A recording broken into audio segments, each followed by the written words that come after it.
الخلط او كيفيه الخلط في مواتير الرش، لان هذه الاخطاء يقع فيها الكثير من الفلاحين. طبعا الان هنحاول ان احنا نضيف ماده البنكنازول. طبعا ماده البنكنازول هنا حوالي عبوتين، العبوه 100 سم، نحط حوالي 200 سم ماده بنكنازول 25%، طبعا لمكافحه العفن السري. طبعا احنا الرش هذا ان شاء الله تجهيز للمبيدات، تجهيز لزهره البرتقال ابو سره. تمام زي ما حضراتكم متابعين معانا. ممكن بإضافة 200 سم مادة البنكنازول، ده عبوة.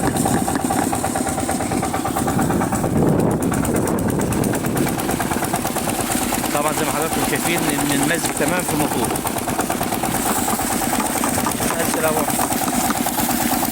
نزل حاج سعيد. طبعا الجلاب طبعا اكيد انتوا واخدين بالكم المفروض يكون الجلاب جاهز اعلى كفاءة عشان عمليات الخلط. ادي بنضيف طبعا العبوه الثانيه من ماده البنكنازول.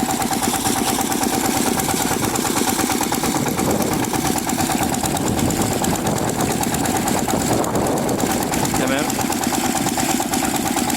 ماشي يا ابو احمد. ماده النفسلين كده، تذكرتين الخضر، تذكرتين الزرقاء يا ابو احمد.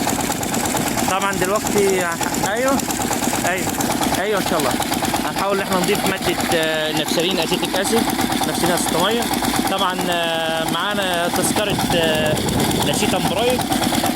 طبعا احنا هنا اهوت هنحاول نضيف ماده ناسيتامبرايد. طبعا في اخطاء شائعه طبعا الخلط هنا في الموتور بسبب العامل. طبعا دي ان شاء الله هنحاول نوضحها له، لان هذه الاوضاع خطا. المفروض ممنوع منافسه المبيد للجسم. تمام احنا كده ضفنا المزيلات مادة الاسيتامبرايد. طبعا نحاول نضيف مادة النفسلين اسيتيك اسيد والنفسلين اسيتامية.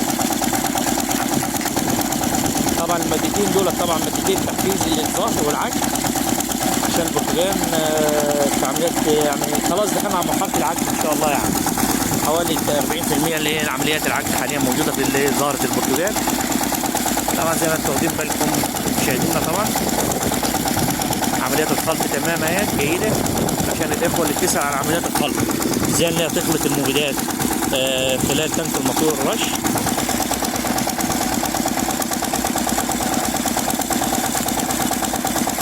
ماشي يا حاجين. تمام احنا هنا هنضع حوالي 200 جرام مادة طبعا نفسلين اسيتيك اسيد والنفسلين اسيتامية. ده حضراتكم ملاحظين في التانك ده ما شاء الله في تجانس.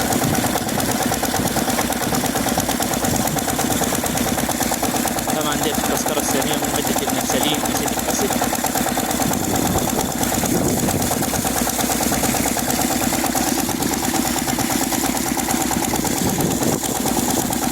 زي ما حضراتكم شايفين. حاج سعيد هنستاذنك بس نجيب الاحماض الامينية كمان. هنحط حوالي 500 سم ل 600 سم احماض امينية. طبعا احنا هنتكلم ليه احنا وضعناه. طبعا احنا وضعناه من ماده النفسلين اسيتيك اسيد، بتعمل نظام عمليه تغليل الرجاء والازهار، يعني يعتبر بنحطها عمليه تحفيزيه له. ايوه تمام ماشي يا حاج سعيد. طبعا هنوقف طبعا لوضع الاحماض الامينيه.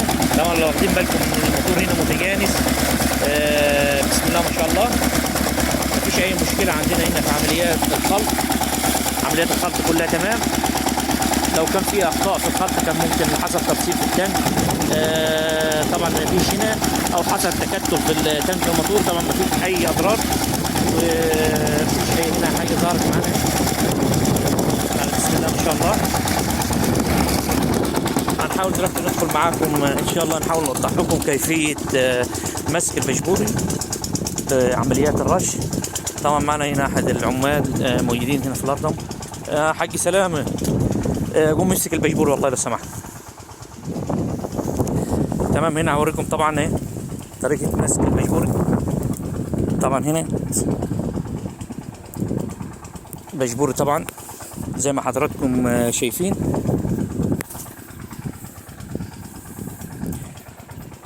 المفروض ديت المسكه الصحيحه للبشبوري معانا. تمام يا حضراتنا، عشان في ناس بتمسك البشبوري بطريقه خاطئه، طبعا ديت كده عشان ما نتعبش ايد العامل معانا في الرش زي ما حضراتكم شايفين. دي كده الطريقه دي الطريقه الصحيحه لمسك البشبوري. طبعا هنتكلم عن الطريقه الخاطئه. طبعا هذه الطريقه الخاطئه طبعا اللي هي بنحاول ان احنا بنلاقي الفلاح او المزارع ماسك البيجوري بهذه الطريقه. طبعا الطريقه دي خاطئه جدا.